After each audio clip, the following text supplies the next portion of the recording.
Oh, God. প্রায় 2 বছর ধরে লাল বলে জাতীয় দলের সাথে ছিলেন হাসান মুরাদ, তবে অভিষেকটা হচ্ছিল না। আজ সিলেটে প্রথমবারের মতো দেশের জার্সি গায়ে মাঠে নামার সুযোগ পেয়েছেন এই বাঁহাতি স্পিনার। তুলে নিয়েছেন পরপর 2টি উইকেট। দ্বিতীয় সেশনের টি ব্রেকের পর দুর্দান্ত খেলতে থাকা কার্টিস ক্যাম্পারকে ফিরিয়ে আন্তর্জাতিক ক্রিকেটে মুরাদ তুলে নিয়েছেন নিজের প্রথম উইকেট। 94 বলে 44 রান করে ধৈর্যের পরীক্ষা দিতে থাকা কার্টিস ক্যাম্পারকে সাজঘরের পথ দেখিয়ে অভিষেকটা রাঙিয়েছিলেন হাসান মুরাদ। তবে দেশের হয়ে বিশ্বকাপ জয়ী মুরাদ অল্পতেই খুশি হবার পাত্র নন।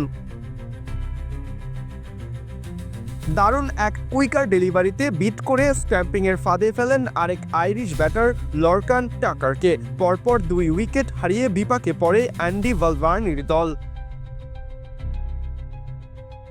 মুরাদের জোড়া আঘাতে বড় স্কোরের স্বপ্ন দেখা বন্ধ হয়ে যায় আইরিশদের। তৃতীয় সেশনেও নিয়ন্ত্রণ নিয়ে নেয় নাজমুল হাসান শান্তর দল।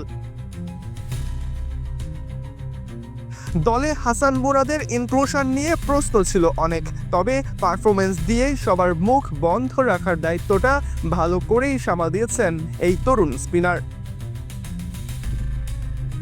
সরাজয়ন, ডি স্পোর্টস।